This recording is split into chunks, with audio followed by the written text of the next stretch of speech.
Shalom, kebenaran hari ini 25 Maret 2022 bertemakan memuliakan Allah dengan sikap hati.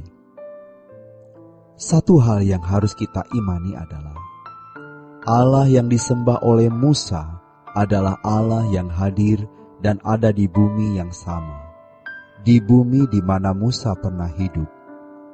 Apa yang ditulis di dalam Alkitab bukan dongeng dari sebuah negeri anta berantah.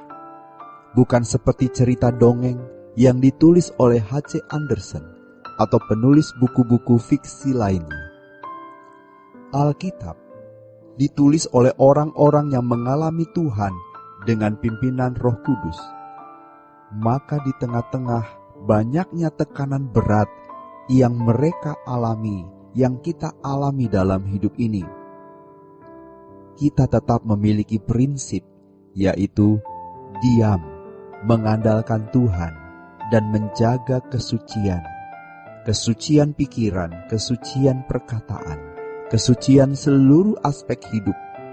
Walau ini memang tidak mudah. Jangan marah kepada Tuhan, jangan memberontak kepada Tuhan, jangan menyalahkan orang lain.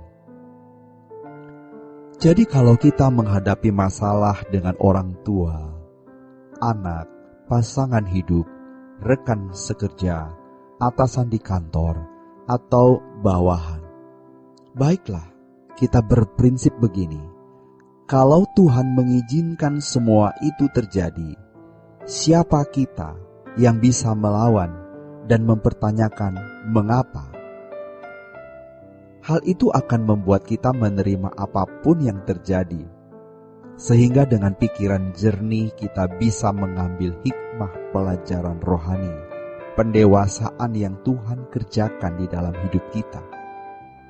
Di tengah-tengah situasi seperti itu, yang pertama Tuhan mengingatkan bahwa tahtanya tetap, tidak bergerak, tidak bergeser. Dia Allah yang memerintah, yang berkuasa, yang mengontrol dan mengendalikan segala sesuatu. Yang kedua, bahwa Dia Allah yang berkuasa di bumi yang sama, bumi di mana Musa pernah hidup, dengan segala keajaiban yang dirasakan oleh bangsa Israel dan Musa sendiri. Hal itu dimaksudkan agar kita menjadi kuat bahwa ada pemerintahan yang masih terus berlangsung, pemerintahan yang kekal, yaitu pemerintahan Elohim Yahweh. Dan agar kita percaya, jika kita benar-benar hidup tidak bercela di hadapan Allah kita, memberikan hidup kita untuk melayani Dia, mengabdi kepadanya, maka Tuhan yang menjadi pembela kita. Jadi kita tidak boleh sedikit pun takut.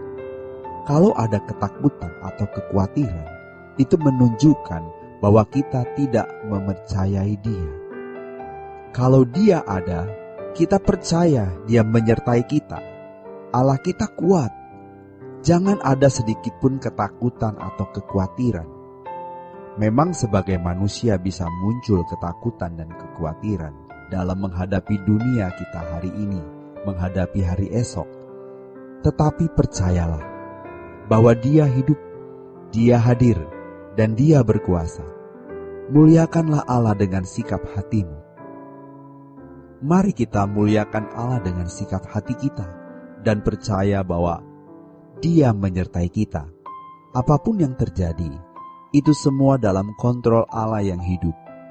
Apapun yang terjadi, di sini kita harus juga dipersenjatai dengan pikiran bahwa kalau Allah menghendaki sesuatu terjadi, siapa kita yang berani melawan? Seperti Daud yang dikutuk oleh Simei, dihujat, dilempari batu. Pada waktu Daud melarikan diri dari serangan Absalom anaknya, hulu balang Daud mau memenggal kepala Simei. Daud berkata kepada hulu balang itu, "Apa urusan kamu dengan aku? Biarlah dia mengatakan itu. Kalau Tuhan suruh dia begitu, siapa yang berhak bertanya? Dan mengapa kau lakukan itu?" Kalau memang Tuhan menghendaki kita harus mengalami semua pergumulan itu, entah pekerjaan, usaha, ekonomi, dan lain-lain, kita percaya Tuhan dalam pemerintahannya mengontrol, mengendalikan semuanya. Ketakutan, kekhawatiran kita, itu sebenarnya sikap tidak meninggikan Tuhan, sikap melecehkan. Percayalah, Allah yang membelah laut Kolsom, Allah yang menurunkan mana, Allah yang sama yang akan mengurai kekusutan hidup ini, kiranya ini menjadi penghiburan dan kekuatan bagi kita. Tunggu saja waktunya dan lihat bagaimana Tuhan mengurai kekusutan-kekusutan hidup kita. Kalau kita mempercayai Allah itu berkuasa, biar Allah yang bertindak. Ingat ini akan menjadi kekuatan bagi kita sekalian. Tenang, tetap tenang. Waktu akan membuktikan. Kalau kita memang salah, Tuhan penggal kepala kita. Artinya Tuhan menghukum kita.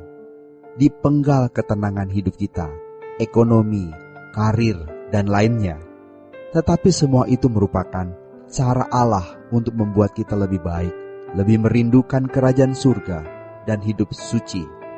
Tetapi kalau kita benar, Tuhan pasti melindungi kita. Maka serahkanlah hidup kita di dalam tangan Tuhan yang kuat.